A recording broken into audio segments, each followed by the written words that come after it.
In 1900, deep in the dense rainforests of Central Africa, local tribes told European explorers about a creature living in the forest that no outsider had ever documented. They described something strange, an animal with the body shape of a horse, striped legs like a zebra, and a face that looked almost exactly like a giraffe. For years, explorers dismissed this as folklore, a myth passed down through generations. The kind of story every dense, unexplored jungle seems to have. Surely nothing like that could actually exist. If it did, someone would have found physical proof by now, skeletons, hides, something.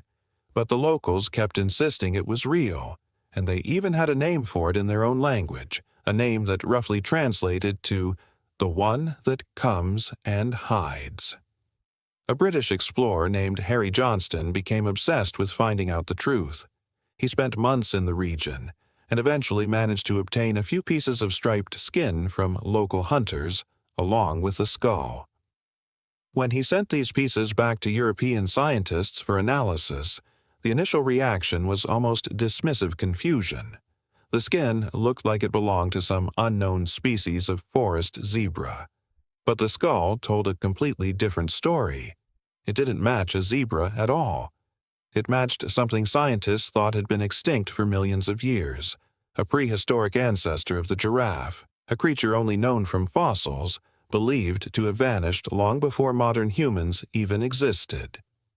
For a moment, the scientific community faced a genuinely unsettling possibility. Either this was a bizarre new species never before classified, or, somehow, an animal presumed extinct for millions of years was quietly living undiscovered in one of the last truly unexplored places on Earth. It took several more years and multiple expeditions deeper into the forest before scientists finally obtained a complete specimen and could study a living individual up close. And what they found didn't fit neatly into anything they expected. This animal, called the Okapi, had the striped hindquarters of a zebra, but was not related to zebras at all. It had the general body shape of a small horse, but was not related to horses either. Its closest living relative, confirmed through skeletal structure and later through genetics, was the giraffe, despite having a neck that was completely normal length, nothing like its towering, unmistakable cousin. It looked like evolution had built a rough draft of a giraffe, then abandoned the design halfway through, and that draft had somehow survived, hidden for millions of years without anyone outside these specific forests ever knowing it existed. The obvious question became, how does an animal this size, this strange-looking, this visually unmistakable, avoid detection for so long, in an era when explorers were already mapping most of the rest of the world? The answer lies almost entirely in behavior. Unlike its giraffe relatives, which live in open savannas where they can be seen from great distances, the Okapi evolved specifically for dense, closed canopy rainforest. It doesn't gather in herds.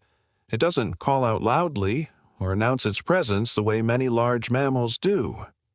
Okapis live almost entirely alone, moving silently through thick vegetation, feeding quietly and avoiding open areas completely.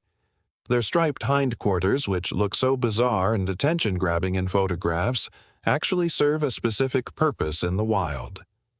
In dappled rainforest light filtering through dense leaves, those stripes break up the animal's outline almost perfectly, making a creature the size of a small horse nearly invisible at just a short distance away. But there's something even stranger scientists discovered once they began studying Okapi behavior more closely.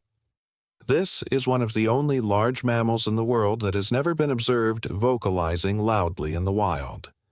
Most large mammals communicate through calls, roars, grunts, something audible over distance.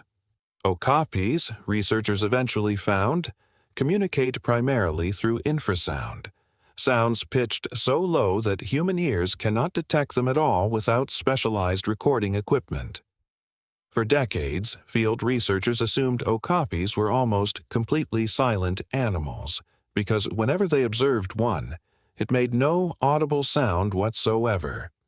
It wasn't until sensitive recording technology was used directly near okapis that scientists discovered they'd been communicating this entire time, in a frequency range invisible to human hearing, essentially speaking in a language humans were biologically incapable of hearing without technological help. This raises an unsettling thought when you put it all together. An animal the size of a horse, descended from a prehistoric lineage millions of years old, communicating in sound frequencies humans can't naturally perceive, moving almost silently through dense forest, camouflaged by stripes specifically evolved to make it disappear in exactly that environment, existed completely undocumented by international science until barely over a century ago. Not because it was rare in some extreme sense, but because every single trait it evolved happened to align perfectly with staying hidden from exactly the kind of observation humans were capable of at the time. Even today, despite over 100 years of study, okapis remain one of the most difficult large mammals to observe in the wild. Camera trap footage from research stations in the Democratic Republic of Congo still captures relatively few individuals each year, despite extensive coverage across their known habitat range. Researchers estimate current populations largely through indirect evidence: droppings, feeding marks on vegetation, occasional camera trap triggers, rather than direct, consistent sightings, even in areas where the species is confirmed to live. Which brings up the same uncomfortable question the coelacanth's discovery raised decades earlier, in a completely different part of the world, in a completely different environment. If an animal this large, this visually distinct, could remain essentially unknown to global science until barely a century ago, purely because its evolved traits made it exceptionally good at avoiding exactly the kind of detection humans are capable of, what else might currently be living undiscovered, not in some inaccessible deep-sea trench, but in dense, unexplored forest regions that still exist today, in Central Africa, in the Amazon, in remote regions of Southeast Asia, places humans have still only partially mapped and studied. Right now, somewhere in the dense rainforest of Central Africa, in near total silence, an okapi is likely standing motionless in thick vegetation, its striped hindquarters blending seamlessly into filtered sunlight, communicating with another okapi somewhere nearby in a frequency no human standing there could ever hear, completely unaware that for millions of years its ancestors existed in near total secrecy from the rest of the world, and that even now, with all of modern science watching, it remains one of the hardest large animals on Earth to actually find.